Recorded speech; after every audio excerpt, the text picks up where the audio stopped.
बड़ी खबर निकल के आ रही है दोस्तों। तालिबान के राजनयिक और भारत के राजनयिक ने दोहा में मुलाकात किया है, जहां पे भारत ने आशंका जताई है।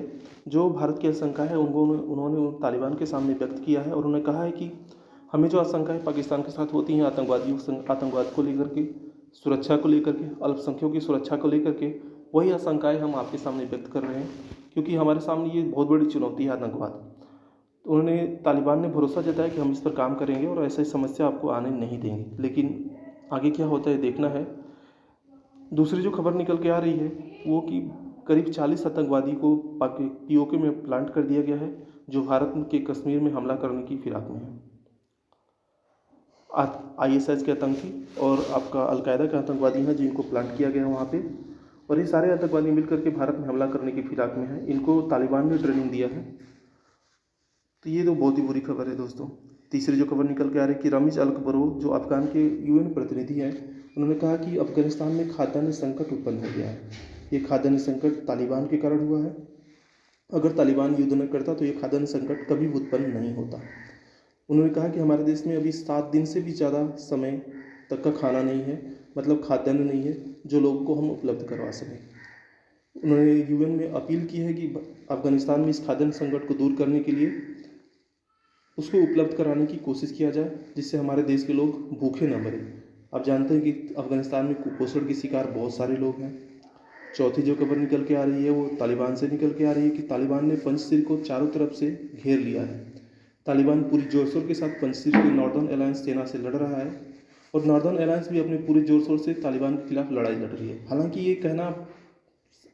वह कहना बहुत ही कठिन है कि तालिबान वहाँ पे जीत हासिल करेगा, क्योंकि आज तक जो भी वहाँ पे लड़ने के लिए पंजशीर से गया है वो हार के ही आया है। पंजशीर जो है भौगोलिक इलाकों से बहुत ही पठारी इलाका है, जिससे वहाँ पे जीत हासिल करना बहुत ही कठिन होता है। और यहाँ तो हिम्मत के साथ पंजशीर के लड़ाके यानी नॉर्दर्न अलायंस के जो लड़ाके हैं वो लड़ भी रहे हैं, और इसके पहले उन्होंने 300 से ज़्यादा तालिबान के आतंकवादियों को मार भी गिराया था। अगली खबर निकल के आ रही है। अमेरिका के पूर्व राजनयिक ने कहा है, निक्की हेली जी ने कहा है कि चीन बगराम एयरबेस को अपने कंट्रोल में लेना चाहता है, उसको हथियाना चाहता है। इसके ऊपर अमेरिका को सख्त एक्शन लेना चाहिए। उन्होंने कहा कि अमेरिका के राष्ट्रपति को तालिबान के साथ मिलकर के ये रणनीति बनाना चाहिए कि चीन उस बगराम एयरबेस को अपने कंट्रोल में न ले। अगर वो कंट्रोल में ले लेता है तो वहाँ से अपने सारे सैन्य उपकरण और सारे जो खाद्यान्न वहाँ से निकालेगा, खनिज निकालेगा, उसको अपने देश में भेज सकता है। इसलिए उन्होंने कहा है, अमेरिका के राष्ट्रपति से निवेदन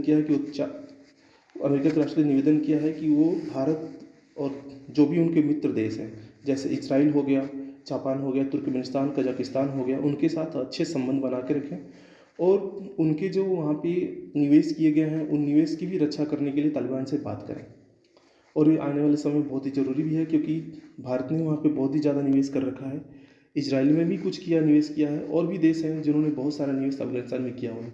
उसकी सुरक्षा के लिए जिम्मेदारी अब अमेरिका की है। अगली जो खबर निकल के आ रही है, America joint chief of army John mark ने कहा है कि अमेरिका तालिबान को साथ करके यानी तालिबान के साथ मिल करके ISIS और अलकायदा के जो आतंकवादी हैं उनको मारने के लिए कोशिश करेगा, यानी आतंकवादियों के खिलाफ एक ऑपरेशन शुरू करेगा, वो भी तालिबान के साथ। अब सोचिए कि तालिबान एक खुद आतंकवादी संगठन है और अमेरिका एक आतंकवादी संगठन का साथ लेकर के दूसरे आतंकवादी संगठन को मारना चाहता है। अब ये तो अमेरिका की सोच है, ये तो हमारी सोच से बाहर है कि ऐसा वो क्यों कर रहा है। अभी जो तालिबान के राष्ट्रपति की दौड़ में हिजबुल्लाह खुंदजा हैं, इनका नाम बहुत ही आगे चल रहा है और इनको पूरे तालिबान यानी अफगानिस्तान से समर्थन प्राप्त हो रहा है। तालिबानी आतंकवादी इनको पूरी तरह समर्थन दे रहे हैं और हो सकता है कि आने वाले समय में ये अफगानिस्तान के राष्ट्रपति बने। अब देखते हैं राष्ट्रपति बन के क्या करते हैं, ये तो समय ही बताएगा।